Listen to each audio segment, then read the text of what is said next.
யாரும் பிரச்சாரத்துக்கு இனிமேல் போகாதீங்க. என்ன பண்ணுறாங்கன்னு ஆல்மோஸ்ட் எல்லாமே தெரிய வருது.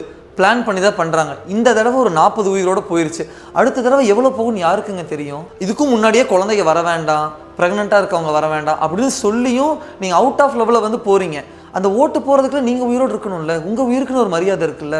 நீங்கள் உங்களோட இதெல்லாம் வந்துட்டு ப்ரெஸ்லையோ மீடியாலேயோ சோஷியல் மீடியாலேயோ உங்கள் ஆதரவை காட்டுங்க. அங்கே போய் தான் நீங்கள் காட்டணும்னு இல்லைல்ல. மற்றவங்கெல்லாம் யங்ஸ்டர்ஸே போனாலுமே அந்த கம்பத்து மேலே நீங்கள் ஏறுறீங்கல்ல, அதை வந்து வச்சு சொல்கிறாங்க இவங்க கம்பத்தில் ஏறனால தான் நான் கரண்ட் ஆஃப் பண்ணுறோன்னு. அதுவே சில அலிகேஷன்ஸ் எல்லாம் போகுது. அவங்கெல்லாம் இந்த கட்சிக்காரங்களே இல்லை வரி கட்சிக்கார, அதை பற்றி நம்ம பேச வேண்டாம்.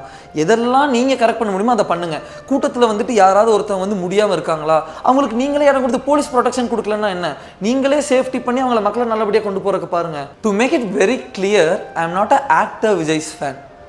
ஐ politically support him. Why? Because அவர் மத அரசியல் பண்ணல, ஜாதி அரசியல் பண்ணல, குடும்ப அரசியல் பண்ணல, ஒரு குறிப்பிட்ட பிடிச்சி வச்சுட்டு அவங்க ஓட்டுக்கான அரசியல் பண்ணல.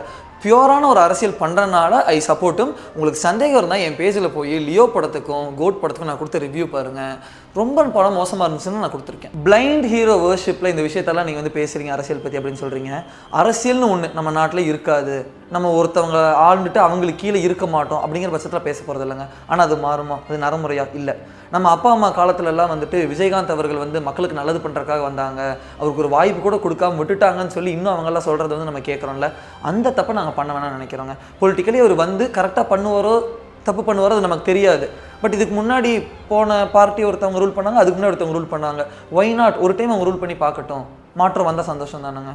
ஒரு பெரிய இடத்துல பிரச்சாரத்தை பிளான் பண்ணி அந்த கூட்டம் காட்டணுங்கிறதுக்காக காசு கொடுத்து கூப்பிடுறீங்க. ஆனால் இங்கே தானாக கூட்டம் கூடுதுன்னு தெரியுது. இது வந்து ஃபஸ்ட் டைம் இல்லை, இதுக்கு முன்னாடி நிறைய பிரச்சாரம் நடந்துருச்சு. அப்படி தெரிஞ்சிருந்தும் இப்படி நீங்கள் பண்ணுறீங்கன்னா ஏதாவது ஒன்று நடக்கணுங்கிறதுக்காக தான். இதை பற்றி தான் இபிஎஸும் பேசியிருக்காங்க, அண்ணாமலையும் பேசியிருக்காங்க, பல பொலிட்டிக்கல் லீடர்ஸ் இப்படி தான் எங்களுக்கும் பிரச்சனை இருக்குன்றதை பேசியிருந்திருக்காங்க.